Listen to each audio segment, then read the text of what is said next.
Good morning, everyone. Leslie Myrick here, interior designer, business coach, and I'm here with the wonderful Teresa Schloop. I always think it's Schlupp, but it's Schloop, and I'm going to remember that. Yes? Yes, it's Schloop. schloop. Yeah, schlup just sounds so awful to It me. does It sound sounds like like a schluppy. naughty word or No, something. Yeah. we're going to go with Schloop, and I'm going to remember that now with that little There you go. Teresa Schloop from Caffeine Creative. And today we are talking about websites, specifically, is your website overwhelming visitors and how we can streamline it for better engagement? I love this question because I feel like it's hard to know because we are so close to our own websites that we don't always see it from a new user experience. So I'd love for you to talk a little bit about this, Teresa, about overwhelming websites. How do you know if you have one? What kind of things are we starting with here to know if we have this problem? Yeah. So the first thing is I recommend everyone doing this. Take a laptop, an iPad, something that you don't normally work on, and go to a new place, not your office, not your living room couch where you relax. Go to a coffee shop or something and try to put your mindset in yourself in the mindset of a client. Who are and just spend a little time as you sip your coffee, like, who is my dream client? Who do I love working with? Who do I want to have?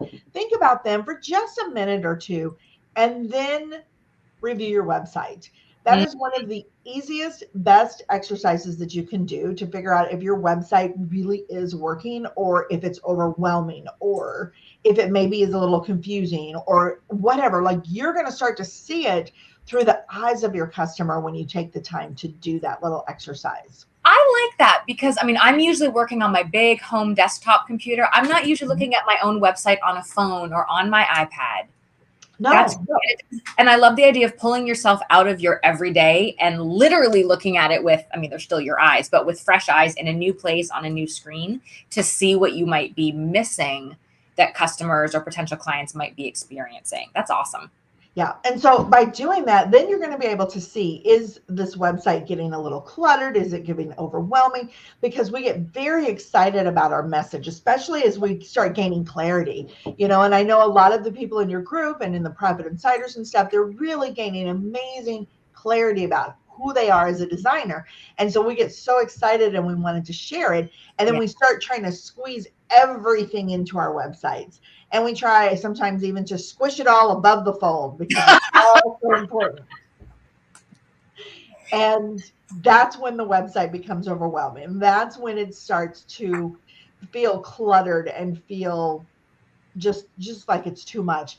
And that's when somebody landing on it is going to be lost and confused. And the thing that we want to remember is that when somebody lands on our web page, they're looking for help and assistance. Yeah. They're not looking necessarily, maybe they want to learn a little bit or something like that, but they're not looking to dive deep into a research paper. No. They want it to be an easy journey. They want it to feel good. They want it to feel good on their eyes and feel good in their brains.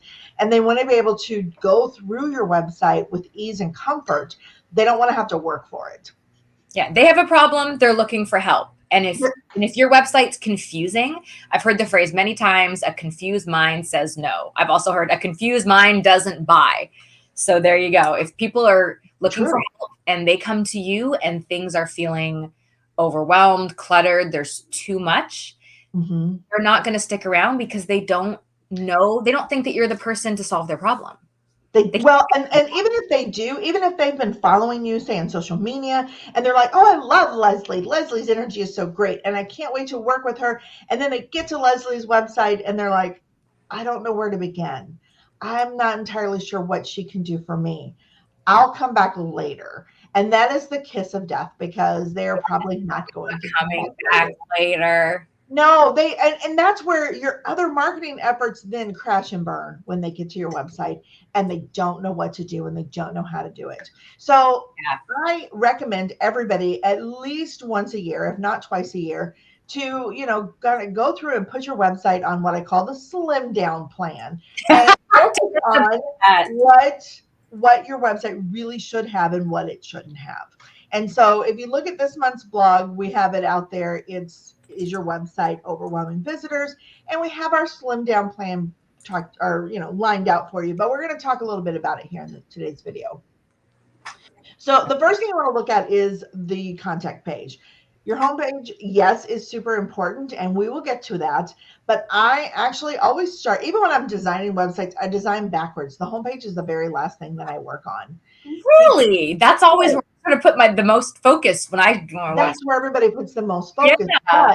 But when I have a super clear contact page and a really clear and well laid out services page, and my about page is connecting with people, sharing my, how I can be the solution to their problem, that my homepage flows so much more easily. And it's so much easier to put those pieces together because I've created a roadmap, basically, to use for my homepage. And the homepage almost becomes a little summary of what's to come, little taste. It's the table of contents a lot of times. It's the table of contents to get people in. Like that. I love that approach to a website. That's such a different way of thinking about it. We usually start with the homepage and throw everything else in later. But you're right. Contact is ultimately, I would argue, the most important page, because if no one can contact you, you're sunk. It's definitely in the top 2 for sure. And again, that we know if you've designed your own or even tried to plan your own homepage, you get overwhelmed as well. And then all of a sudden it starts getting so many things in there. So again, by starting backwards, you're slowing things down and you're putting what really matters in the homepage when you get to it. So we're going to start on the contact page. And the very first thing on the contact page, what I normally see when I do audits and things like that, it says, if you have any questions, fill out the form. That is so blah and boring. If you went into this high-end boutique and you were ready to spend money and the person came up and said, if you have any questions, put them in our suggestion box, and then walked away, you would be like, I don't know that I want to shop here. Honestly, like the experience, it would really make you pause. So instead of being blah and boring, be warm and welcoming and inviting on your homepage. You have an opportunity here to reiterate what you can do. Let's say that you create dream kitchens. That's where you could say, are you ready to start planning your dream kitchen? Like, let's chat, let's talk, let's do this, and make it very action oriented. Don't say, if you have questions, just say, are you ready? Let's get started. Yeah. Go here. I also recommend having 2 ways of contacting people when or them to contact you on your contact page. Okay. The contact form, honestly, I try to talk my clients out of contact forms. I really do. They tend to fail with all the spam rules and spam things that come out there to try and protect our inboxes. Those things get filtered, and they get filtered a lot. And you don't always know that they're getting filtered out until somebody says, I've reached out 3 times and nobody's gotten back to me. And that's a terrible start to a relationship with a client. So my recommendation is to pick 2 other methods, at least outside of that form. And you get to choose what that is. What are you going to be your best at, is what I say. Pick those 2. For me, it's get on my calendar or email me. Those are the 2 best ways to contact Don't call me. I don't want to get surprised by a potential client call. I don't be blindsided by that. I need to be prepared for those calls. So I like that we're talking about this, because people might think, well, I don't want to put my phone number. Okay, you don't have to. You don't have to. You absolutely don't have to. But I say put a booking page or an email address or a link to Instagram Messenger or whatever. Like, you get to pick where you're going to shine at and what you're the best at. And pick 2 is what I recommend. I list everything. Like, you find all of it on my website. But if you call me, I'm probably not going to answer. And it's not because it's not important. But when I'm working on design work, or if I'm in a client meeting or something like that, I'm not available to my phone. And so that's why I always say, hey, best way to reach, I even flat out say, like, best way to reach me is get on my calendar. If you just have a question, shoot me an email, and be really clear about those expectations and let people know, hey, if you want an immediate response, here's how to get a hold of me. And try to shy away from those contact forms, and because they really aren't warm and welcoming.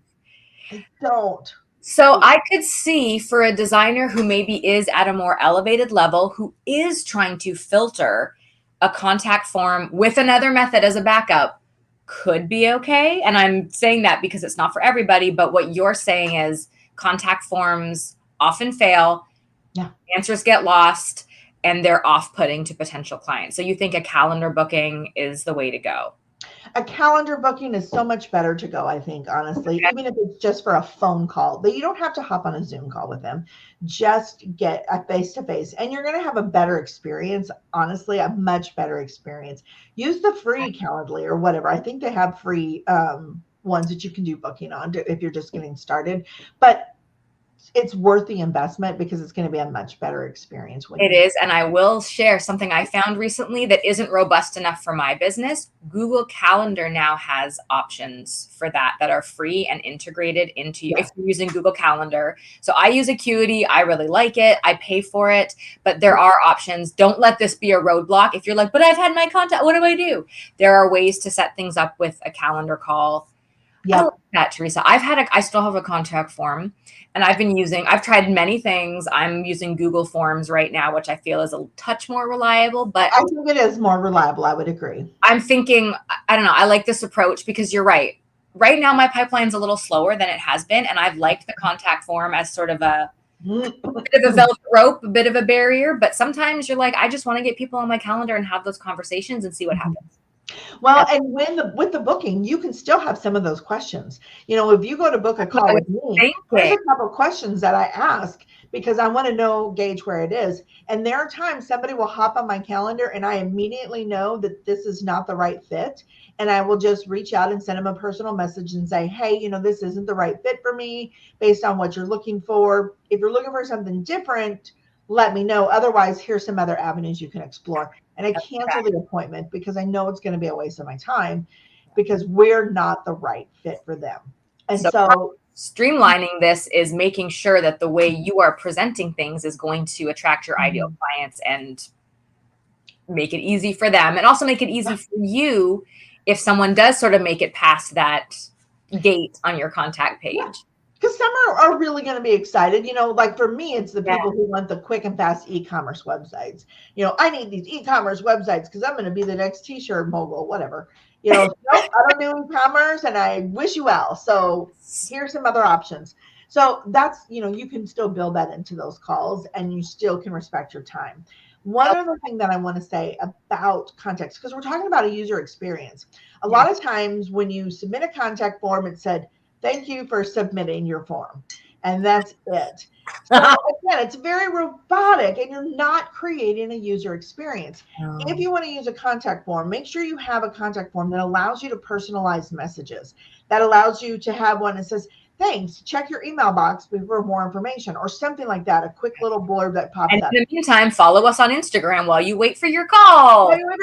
Yeah, and then have something that is able to send an email confirmation to you and to the person that says, hey, I want to let you know we got your contact message or your form was submitted. Sometimes they get filtered, whatever. Like you can create this really personalized message that is like, hey, I just want to let you know if you don't hear from me in 2 days, make sure you reach out in case your form got filtered. Or here's where else you can reach out to me. You can always call me or you can, however, whatever you want to say. Really personalize it if you're going to use a contact form, because again, now you're creating this experience with these people and you're building a relationship before you've even had a conversation. Yeah. They get to know you and your personality, not just robotic auto responses that everyone else has on their website. Everyone else has on it. You want to stand out, then stop being the robot that everybody is. Stop taking the easy way out and really stream it. So as we talk about slimming down our website, streamlining things, the contact page is the first thing that I recommend doing. And if you only have a little bit of time, give yourself a half hour this month. Like that's pretty easy commitment to make. Go someplace else and really dive into your contact form or your contact page. Submit the form, click on the links, do all the things, see how it works, see how it feels. Does it feel good to you? Or you feel like it's going smoothly? And if it doesn't, then skip over and move on. Love it. Okay, so first step in streamlining is start with your contact page. 2 forms of outreach. Keep it simple. Personalize it. Yes. Okay. Yep, absolutely. If you do just that alone, it's going to help with getting people through so much more easily, just that alone. But it's not the only thing that we recommend looking at. So the other thing is the services page. Services page should be really clean, clear, and concise and give an overview of what you can do. It shouldn't list all the things you're willing to do, especially when you're in that stage, you're still building your business. There are services that you will do because you don't mind doing them and it's money, but it's not what you want to build. It's not what you really want to focus So you're on. not going to lead with that on your public facing website. I wouldn't even put it on my website at all. If I a back pocket option on a consultation call with somebody to be like, okay, you sound like you're a great fit for XYZ option that I have available. Let me tell you about that. Right. And here's a way you could even sell that more. Say, I only offer this on occasion. This is kind of a special offering that I don't put out to the public. So now they're feeling special because you don't offer it to everyone. That's and a way to frame you got this extra little thing in your pocket that you can do for them that gets them in the door, that gets them into wanting, having a chance to work with you, that will probably eventually lead into something else. And so that's the whole thing, is that those little side things that you're willing to do, keep them, like have a document, have a operations guide, however you want to have them ready for those consult calls so you can pull them out when it's a good fit, but don't put them on your website. You only want to list the services that you're really wanting to attract. So if you're wanting to go into new builds, or you're only wanting to do full service design as a firm or as an agency, that's what should be on your services page, not all the things you might want to do someday. So, and honestly, I recommend no more than 3 services. That's what we teach as well. And I think there's value in that. Teresa, you're going to laugh. There was one point in my design business where I think I had 7 or 8 services on my services page. And it ranged from like a $200, here's a pre-designed room PDF you can shop, to like full service luxury new builds. Like, I was not streamlined. I was confusing the crap out of people because I was trying to serve too many audiences. So I love this idea of really paring your services page down, streamlining it to your 3 best, most profitable, your top offerings that you want more of, because that's what you're putting out in the world. And no more. I think I have 4. So I might need to rethink this. But no more than 3 is ideal. Ideal is 3. And, honestly, I think, 4 is fine too. I think I have 4 now too. 7 or 8 was not okay though. 7 or 8 is not okay. And I've been there too. It's like, I could do this and I could do this and I can do all these things. And it's overwhelming and it's confusing. And people want to feel comfortable knowing what you're doing. So if you're offering these quick and easy DIY solutions and then full service luxury design, they're like, are you really experienced in both? It starts to put doubts in their mind. And so that's why you want to keep it really clean, simple, concise, and clear. And here's what I want to do. I have always treated my services page kind of like a vision board. Here's what I want to attract in the coming months. Here's the work that I want to do. Here's that. And I've had other clients do this as well. Like anytime they felt their business was off, they'd go back. One of my very first client, Crystal, she would go back and she'd be like, what's on my services page? No wonder, let me recreate my vision. And then she would start bringing in the work she wanted to do. So keep it clean, clear, concise, and use it as a vision board of what you want to attract. I love that. The gears are turning up here right now. This is good. Yeah. And I mean, I think there's this instinct we have of like, well, I can do it all. So I want to put it all out there so people know I'm the one for them. But the opposite is what happens. You become Walmart. Like, I go to Walmart sometimes for socks and sometimes for strawberries. Like, right. And I know Walmart's got that, but I don't want that in an interior designer. I want someone who is an expert at doing the thing I'm looking for. And if I'm looking for a high-end kitchen remodel and I go to a designer's website that has high-end remodels, but also here's a $20 thing I'm selling, it makes you question if that's the right person. Whereas if you can really align, here are the offerings, like you said, it's like a vision board. Here's where we are going. Here's what we want. Yes. You will still attract people outside that. I remember a few years ago, my marketing was very geared towards bust out of boring and moms. Like, all my wording was about high achieving moms. And I had a male owner of a restaurant reach out to me for a consultation. I was like, okay, I don't know what you saw in my mom-centric residential marketing, but let's go. So truly, Nancy says it best in her accent, niche is rich and broad is broke. That's not her accent. That was terrible. The more specific you get, the more streamlined you get.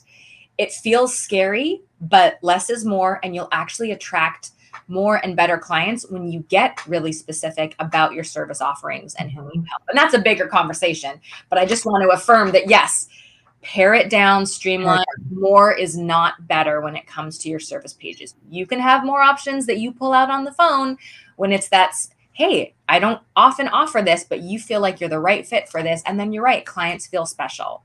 But your website should not be a Cheesecake Factory menu. It really shouldn't. And I will say the same thing. Like, I speak to women entrepreneurs, women service-based entrepreneurs who are confident and ready to get out there and take on the world. That's my audience, and that's who I speak to. But I have a 30-something guy who is my client, been my client for a couple of years, who cleans carpets in the area. And he's a fabulous guy. He's a great client. Sorry, my brain is not functioning yet. But and he still came to me because there was something that I said that it worked for him. So you're still going to attract amazing clients outside of that niche, but speak to your niche and streamline it. And really focus in on that, because it's going to simplify your life. I mean, until you get there, you just don't realize it really is a game changer. It really is worth it.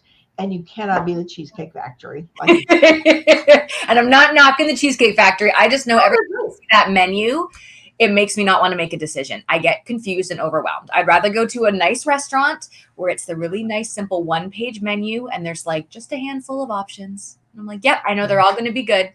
I want that one. Let's go. Same. I want a simplified menu that says, yes, I want this. Because when I have the book, I always go for the cheeseburger because I don't want to look. So, so that's the thing is. So, all right. So we talked about contact page, services page. Those are the two big ones. Okay. The last one I want to talk about is your about page, honestly. Mm-hmm. The about page, believe it or not, is not about you. It really isn't. We want to think it is. We want to share our resume. We want to share all the cool things that we've done. They have a value and a place on the page. But what people really want to know from your about page is what you can do to make their life easier and how are you qualified to do that. And so again, here is a place where you can reiterate who you are and what you can do. I talk about the fact that I help confident service-based female entrepreneurs because I've been one. I mean, I started this, I was a life coach before life coach, people knew what a life coach was. I was building websites back in 2011 for me and my life coaching friends. And we were trying to figure out how to navigate social media and email lists and all of these things. There weren't the resources that there are now. There weren't the number of coaches that there are now. There was a few people who would share some knowledge and then a few who charged a lot of money for some knowledge. And then you were pretty much on your own. Yes. And so, that's how I fit in. That's how I, support it. So this is what people want to know. How do you, Leslie, make my life easier? What are your qualifications? The resume of all your training is fabulous. And if you want to put it down the bottom of the page because people aren't as interested. And it doesn't mean anything. They don't know the blood, sweat, and tears that you put into getting your certifications and your degrees and the late nights and all the things that you poured into that piece of paper, because that piece of paper is powerful and it means a lot to you. But I have no idea what the journey was. So we want to talk more about the journey and why you're qualified to do it in your about page. Other things you can share in the about page, if you really want to, like mine's pretty beefy and pretty long. It's got me and my team and all kinds of stuff. We share personal questions and all kinds of things. But you can go into talking about what are your core values, because that's a big thing for a lot of people. And honestly, I've always had my core values on my website, and it has brought clients in because they respect those core values. And when it comes to core values, go deeper than, my family and my faith and honesty. Integrity. Yeah. Everybody does that. Those core values. Yeah, everybody does that. And if you are going to go with those, define what they mean to you. I actually have a course in my free course library. It's all about branding, but we dive first into the core values of really getting deep and true about what those core values are. Of course, your family's important. We know that. Yeah, like duh. Yeah, but there's other things too. So the about page is then the next thing that you really want to do. Once you have all of those pages streamlined, now it's time to take a look at your homepage to refresh your homepage. Does the homepage reflect what you have in contact? Does it reflect what you have on your services page? Does it reflect your about page? Those kind of things are going to be really powerful and helpful when it comes to fine tuning. So work backwards, Start with a contact page. If you only do the contact page and make that a stellar experience, you are already going to be light years ahead of a lot of people. Yeah. That's amazing. You know, the contact page has kind of been an oversight. Like I haven't. It's an afterthought. Thank you. That's the word I was looking for. It's an afterthought. I'm just like, okay, yep, it's there. There's my stuff. Go for it. But that's most people. Yeah. But I love this because this can really set you apart as a designer if your contact page is a great experience and isn't just the generic, thank you for submitting your form. Exactly. And if you think about, look at the world of marketing right now. There's so much about relationship marketing now. Mm-hmm. It's the new big trend in marketing, which always makes me laugh because I've always been in relationship marketing. I mean, honest, I've always been in relationship building. I've worked in the customer service industry since I was a teenager, and it's always been about the relationship that you create because that's where the success comes from.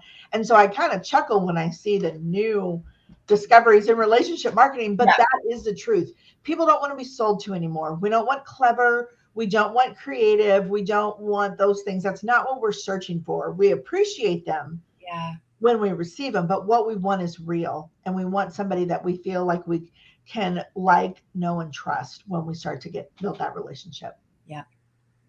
So, all right. That's my tips for this month. So just a few small things to completely revamp your website and your online marketing and attract the best clients out there. No big deal. Teresa, thank you. I feel like you bring such a wonderful perspective to websites. And there's some of us like me who are control freaks who do our own website obsessively. There are others who ignore it because it's overwhelming and scary. And you're such a great resource for both people, the DIYer and the outsourcer ignorer, because you've opened our eyes to just great, and these aren't huge changes. You already have a services page. You already have a contact page. This is just some updating. So Teresa has an amazing blog that goes into detail on this topic as well. Her website, caffeinecreative.io, and your free course library it should be a paid course library. Your courses are amazing. Truly. I've taken a bunch of them myself. So if you're having website struggles or if you're having marketing and pipeline struggles, your website might be part of the issue and you don't even know it yet. So go to that coffee shop, bring your phone, get that out of you experience and become a new person checking out your website, see what's working, see what's not working, and use Teresa's tips to streamline your website, take out the overwhelm, and make it so clear for potential clients that you are the solution to their problem and they should book that call with you. Yeah. And if you want a little extra one-on-one support, we also offer just a TLC program where we do audits and things like that. Just, you can hop on a free call with me and say, I don't know if my lead magnet is working well, or I don't know what's going wrong here, or something like that. And we offer tiny audits, big audits, everything in between, honestly, just to help you fine tune, especially for the ones who love doing it themselves. Yeah. You know, I mean, that's how I got into this business, because I loved doing my website myself. Yeah. And then I started realizing most people didn't. But if you are a DIYer and you love it and you just want a little tip or help, we can support that as well. A little hit of website inspiration from Teresa. Hit of website inspiration. Some of the time that worked out okay. Love it. Well, thank you so much, Teresa. Check out her website, caffeinecreative.io. And Teresa will be back next month with more amazing website wisdom, as always. Thanks, Teresa. Thank you so much.